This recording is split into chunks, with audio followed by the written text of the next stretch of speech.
जय हिंद प्यारे बच्चों, आप सभी लोगों का मोस्ट वेलकम है आपके अपने प्यारे से यूट्यूब चैनल सीके इस ऑनलाइन क्लासेस में। तो प्यारे बच्चों, आज के इस क्लास में जो हम लोग पढ़ने वाले हैं क्लास 12 पॉलिटिकल साइंस के वायरल ऑब्जेक्टिव क्वेश्चन को, जो कि आपके 2025 के फाइनल बोर्ड एग्जाम के लिए काफ़ी ही महत्वपूर्ण है और जो आपका 4 फरवरी का फाइनल एग्जाम होने जा रहा है। अगर उनसे पहले यदि इस प्रश्न को अगर आप लोग पढ़ लेते हैं तो समझ लीजिएगा कि आपकी तैयारी बहुत ही अच्छी तरीके से हो सकती है।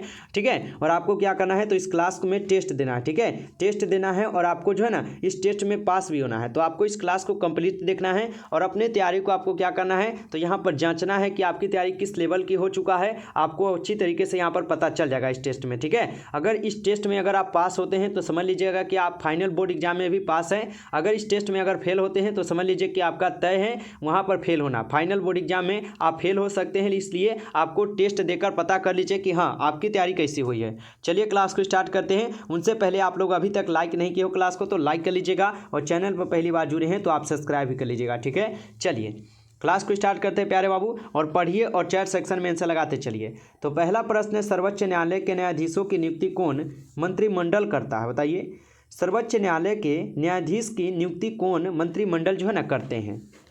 तो यह करते हैं आपके कौन? राष्ट्रपति। ऑप्शन सी हो जाएगा सही जवाब पहले नंबर क्वेश्चन का। नेक्स्ट क्वेश्चन है 2 नंबर क्वेश्चन, भारत में 42वां संविधान संशोधन कब हुआ? 1975 में, 1976 में, 1977 में या 1978 में? बताइए, भारत में 42वां संविधान संशोधन कब हुआ था? तो यह हुए थे आपके 1976 में। ऑप्शन बी हो जाएगा सही जवाब 2 नंबर क्वेश्चन का। नेक्स्ट क्वेश्चन है 3 नंबर, अंतर्राष्ट्रीय न्यायालय का मुख्यालय कहाँ स्थित है? जिनेवा में, बर्लिन में, न्यूयॉर्क में या हेग में? तो अंतर्राष्ट्रीय न्यायालय का जो मुख्यालय है प्यारे बाबू यह स्थित है आपके कहाँ पर? जल्दी से इसका आंसर बताइएगा। तो यह हो जाएंगे आपके हेग में, याद रखिएगा। अगला प्रश्न आता है 4 नंबर क्वेश्चन, न्याय व्यवस्था को सुरक्षित रखने में किस तत्व की सर्वाधिक महत्वपूर्ण भूमिका है? बताइए, न्याय व्यवस्था को सुरक्षित रखने में किस तत्व की सर्वाधिक भूमिका है? तो ये हो जाएंगे प्यारे बाबू आपके प्रभावी विधिक न्यायिक व्यवस्था के। ऑप्शन सी होगा सही जवाब। प्यारे बाबू, अगर आप लोग आंसर नहीं दे पा रहे हैं तो कोई बात नहीं है, लेकिन आप लोग जो है ना यहाँ पर अपने मन में ही आंसर देते रहिए और लास्ट में आप लोग जरूर बताइएगा कि आप टेस्ट में पास है कि फेल है। ठीक है, चलिए 5 नंबर क्वेश्चन है, राज्यसभा की सदस्यता के लिए कितनी निम्नतम आयु निर्धारित है? बताइए, राज्यसभा की सदस्यता के लिए कितनी निम्नतम आयु निर्धारित है? तो 5 नंबर का बी हो जाएगा, आयु 30 वर्ष से कम हो। ठीक है, अगला प्रश्न है आप लोग का, भारतीय संविधान के किस अनुसूची में दल बदल विरोधी कानून को रखा गया है? भारतीय संविधान के किस अनुच्छेद में दल बदल विरोधी कानून को रखा गए हैं? ये रखे गए हैं 10वीं अनुसूची में। ऑप्शन बी होगा सही जवाब, याद रखिएगा। और आपको बैकग्राउंड में भी थोड़ा आवाज़ सुनाई देगा। ठीक है, क्योंकि यहाँ पर जो है ना थोड़ा यहाँ पे साउंड प्रॉब्लम है आज। ठीक है, चलिए 42वें संविधान संशोधन द्वारा समवर्ती सूची में कौन से विषय जोड़े गए हैं? 42वें संविधान संशोधन द्वारा समवर्ती सूची में कौन से विषय जो है ना जोड़े गए हैं? 7 नंबर क्वेश्चन का आप ऑप्शन ए लगा दीजिएगा, जनसंख्या नियंत्रण। ऑप्शन ए होगा सही जवाब। नेक्स्ट क्वेश्चन है प्यारे बाबू आप लोग का 8 नंबर, संयुक्त राष्ट्र संघ की स्थापना कब हुई थी? 1945 में, 1950 में, 1953 में या 1956 में? तो संयुक्त राष्ट्र संघ की स्थापना हुई थी कब? 1945 में। ऑप्शन ए हो जाएगा सही जवाब 8 नंबर क्वेश्चन का। नेक्स्ट क्वेश्चन है 9 नंबर, कि प्रथम गुट निरपेक्ष सम्मेलन के अध्यक्ष कौन थे? बताइएगा, प्रथम गुट निरपेक्ष सम्मेलन के अध्यक्ष कौन थे? 9 नंबर क्वेश्चन का आप सही जवाब जो है ऑप्शन डी लगाइएगा, मार्शल टीटो। ऑप्शन यहाँ पर डी सही जवाब ही, याद रखिएगा। नेक्स्ट प्रश्न है आप लोग का 10 नंबर क्वेश्चन है, विश्व में अमेरिकी वर्चस्व स्थापित हुआ है? तो विश्व में अमेरिकी वर्चस्व जो है स्थापित हुए थे, यह हुए थे इनमें से सभी से। ठीक है, ऑप्शन डी होगा सही जवाब। नेक्स्ट क्वेश्चन है 11 नंबर, द्रविड़ आंदोलन किस प्रकार का आंदोलन था? बताइए, द्रविड़ आंदोलन किस प्रकार का आंदोलन था? तो यह थे प्यारे बाबू जातीय आंदोलन। ऑप्शन सी हो जाएगा सही जवाब। अगला प्रश्न है आप लोग का यहाँ पे 12 नंबर, ऑपरेशन ब्लू स्टार किस राज्य में किया गया है? ऑपरेशन ब्लू स्टार किस राज्य में किए गए हैं? तो यह किए गए हैं आपके पंजाब में। नेक्स्ट प्रश्न आता है आप लोग का यहाँ पे 30 नंबर, जम्मू कश्मीर का राज्य भाषा कौन सी है? जम्मू कश्मीर की राज्य भाषा है उर्दू। ऑप्शन सी हो जाएगा सही जवाब, याद रखिएगा। नेक्स्ट प्रश्न है आप लोग का, विविधता में एकता का सिद्धांत निम्नलिखित में से किस देश का प्रमुख सिद्धांत है? 40 नंबर क्वेश्चन का आप लोग आंसर बताइएगा कि विविधता में एकता का सिद्धांत निम्नलिखित में से किस देश का प्रमुख सिद्धांत है? ये हो जाएंगे भारत के। ऑप्शन ए हो जाएगा सही जवाब। चलिए नेक्स्ट क्वेश्चन आता है प्यारे बाबू की नागरिक निष्क्रियवाद पथबंध प्रतिपादित किया। नागरिक निष्क्रियवाद पथबंध जो है ना प्रतिपादित किए थे, ये किए थे कौन, जल्दी से लगाइए। चलिए यहाँ पर 15 का बी लगा है तो बिल्कुल सही जवाब है। नेक्स्ट क्वेश्चन आप लोग पढ़िए यहाँ पे 16 नंबर यानी 60 नंबर। भारत के राष्ट्रपति की स्थिति क्या है, तुलनात्मक दृष्टि से निम्नलिखित में से किसके समान है। तो ये हो जाएंगे आपके ब्रिटिश महारानी के समान में। नेक्स्ट क्वेश्चन है आप लोग का यहाँ पर बाबू, यहाँ पे 70 7 बहनों का राज्य का अर्थ है, बताइए। बाबू प्यारे बाबू आपको आज क्लास में थोड़ा बैकग्राउंड में आपको बहुत प्रॉब्लम हो रहा है, हम समझ सकते हैं, लेकिन आपको टेस्ट लेना हमारा भी फर्ज है, क्योंकि नहीं पढ़ाए हैं और पढ़ाए हैं उन सभी का पता जो है आपको इसी टेस्ट में लेकर हमको पता चलेगा, इसलिए हम टेस्ट ले रहे हैं। फिर भी दिक्कत है, फिर भी हम टेस्ट ले रहे हैं क्योंकि मजबूरी है। आपकी यहाँ पर बहुत कम समय बचा है बाबू, और हम नहीं चाहते हैं कि आप लोग का यहाँ पे एग्जाम में कोई दिक्कत हो, इसलिए थोड़ा हम कष्ट सहेंगे। या कोई भी प्रॉब्लम हो आपको क्लास पर ध्यान देना और कुछ चीज़ पढ़ना, ठीक ना। चलिए 7 बहनों का राज्य का अर्थ क्या है जी, तो यहाँ पे 70 का होगा पूर्वोत्तर 7 राज्य, ठीक है। नेक्स्ट क्वेश्चन है आप लोग का यहाँ पे 80 नंबर। संविधान द्वारा किस भाषा को राजभाषा का दर्जा दिया गया है, तो ये दिए गए थे आपके हिंदी भाषा को, ऑप्शन सी होगा सही जवाब। नेक्स्ट क्वेश्चन है आप लोग का 90 नंबर। नाटो क्या है, बताइए। नाटो क्या है, तो नाटो अमेरिकी गुट का शैक्षणिक गठबंधन है। अगला प्रश्न है विश्व एड्स दिवस कब मनाया जाता है। विश्व एड्स दिवस 1 दिसंबर को मनाए जाते हैं, याद रखिएगा। अगला प्रश्न आता है आप लोग का यहाँ पे 21 नंबर।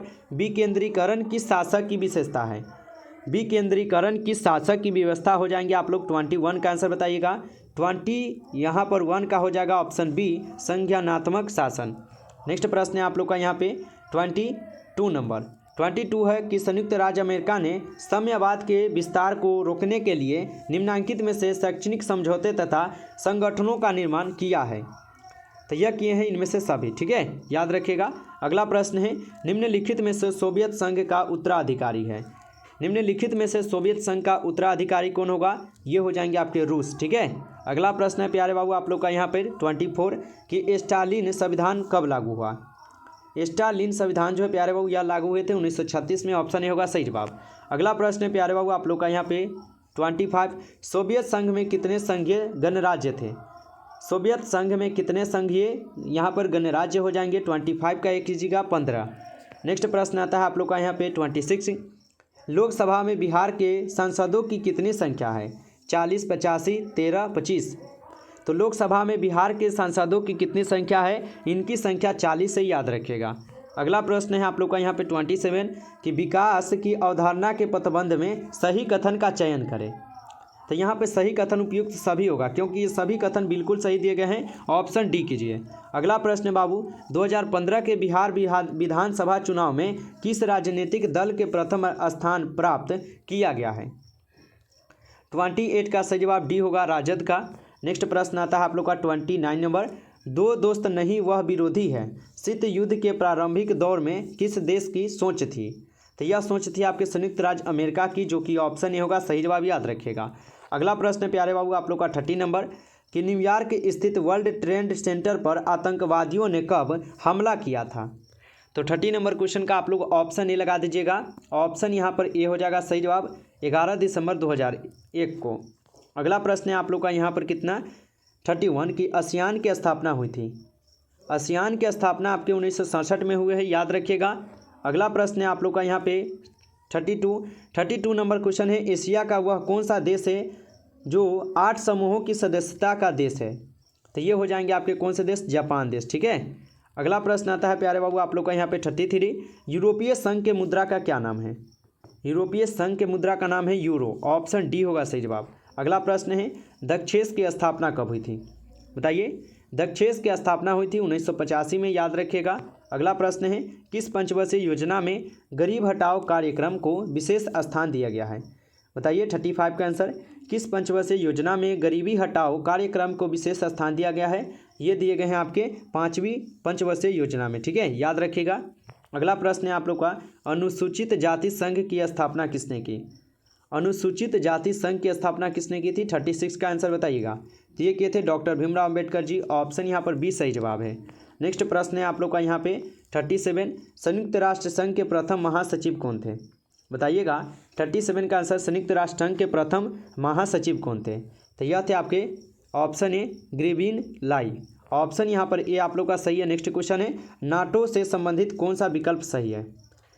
नाटो से संबंधित कौन सा विकल्प सही है? तो ये हो जाएंगे आपके उत्तर अटलांटिक संधि संगठन। ठीक है, अगला प्रश्न है आप लोग का, किनको सीमांत गांधी के नाम से भी पुकारा जाता है? 39 का आंसर बताइए, किनको सीमांत गांधी के नाम से भी पुकारा जाता है? तो ये पुकारे जाते हैं खान अब्दुल गफ्फर खान को। अगला प्रश्न आता है प्यारे बाबू 40 नंबर, कि भारतीय राष्ट्रीय कांग्रेस की पहली महिला अध्यक्ष कौन थी? भारतीय राष्ट्रीय कांग्रेस की पहली महिला अध्यक्ष कौन थी? 40 नंबर क्वेश्चन का आंसर बताइएगा। तो यह कौन थे? एनी बेसेंट थे। ऑप्शन ए हो जाएगा सही जवाब, याद रखिएगा। अगला प्रश्न है आप लोग का 41 नंबर। 41 नंबर क्वेश्चन है, खारी युद्ध के समय इराक के राष्ट्रपति कौन थे? तो खारी युद्ध के समय इराक के राष्ट्रपति हो जाएंगे आपके कौन? यह हो जाएंगे सद्दाम हुसैन। अगला प्रश्न आता है आप लोग का यहाँ पे 42 नंबर क्वेश्चन है, नीली। ठीक है, नीली जींस की संस्कृति किस देश की संस्कृति है? नीली जींस की संस्कृति किस देश की संस्कृति है? ये हो जाएंगे संयुक्त राज्य अमेरिका के। ठीक है, अगला प्रश्न आता है यहाँ पे 43, भारतीय निर्वाचन आयोग का गठन किया गया। तो भारतीय निर्वाचन आयोग के गठन 26 जनवरी 1950 को हुआ। ठीक है, अगला प्रश्न है, अंग्रेजी की फूट डालो और शासन करो की नीति निम्न में से किसको बढ़ावा दिया है? तो ये किसको बढ़ावा दिए थे? हिंदू मुस्लिम संघर्ष को। ऑप्शन ए यहाँ पर सही जवाब है। नेक्स्ट क्वेश्चन आता है आप लोग का यहाँ पे 45 नंबर क्वेश्चन क्या है? 45 नंबर क्वेश्चन में पूछा जाता है कि हैदराबाद का भारतीय संघ में विलय किस प्रकार हुआ है? तो हैदराबाद का भारतीय संघ में विलय किस प्रकार का हुआ है? यह हुए हैं बल प्रयोग से। अगला प्रश्न आप लोग का आता है यहाँ पे 46, आसियान को मुक्त व्यापार क्षेत्र बनाने का श्रेय जो है ना लिया गया है। आसियान को मुक्त व्यापार क्षेत्र बनाने का श्रेय जो है ना लिए गए हैं कब? तो 46 का बी लगा दीजिएगा, 1994 में। अगला प्रश्न आता है यहाँ पे 47, और 47 क्वेश्चन है कि साम्यवादी चीन का उदय कब हुआ? 47 का आंसर बताइए, साम्यवादी चीन का उदय कब हुआ था? इनका उदय 1949 में हुआ था। अगला प्रश्न आता है आप लोग का यहाँ पे 48 नंबर, और 48 नंबर क्वेश्चन है, भारतीय निर्वाचन आयोग का मुख्य कार्य निम्नलिखित में से कौन सा है? भारतीय निर्वाचन आयोग का मुख्य कार्य निम्नलिखित में से कौन सा है? 48 का ऑप्शन ए हो जाएगा स्वतंत्र एवं निष्पक्ष चुनाव करना। ऑप्शन ए यहाँ पर सही जवाब है। नेक्स्ट क्वेश्चन है आप लोग का यहाँ पे 49, भारत में लोकतंत्र की बहाली के बाद भारतीय नागरिकों को अधिकार प्राप्त हुए। 49 का आंसर बताइए, भारत में लोकतंत्र की बहाली के बाद भारतीय नागरिकों को अधिकार जो है प्राप्त हुए हैं। तो यहाँ पे 49 का डी होगा, इनमें से सभी। अगला प्रश्न आता है 50 नंबर, स्वतंत्रता प्राप्ति के समय भारतीय संघ में इकाइयों राज्य की संख्या कितनी थी? तो यहाँ पर इकाइयों राज्य की संख्या हो जाएंगे कुल 28। ऑप्शन ए हो जाएगा सही जवाब। तो फाइनली प्यारे बाबू, आज की इस क्लास में कुल हम लोग 50 क्वेश्चन का टेस्ट रखे थे, और आप लोग इस टेस्ट में कम से कम 45 प्रश्न भी सही कर पाए हैं कि नहीं, आप लोग जरूर बताइएगा। अगर 45 प्रश्न अगर आप लोग सही कर लिए हैं तो समझ लीजिए कि आपकी तैयारी जो है ना बहुत अच्छी लेवल से हो चुके हैं, और आप जो एग्जाम में बहुत ही अच्छा नंबर ला सकते हैं।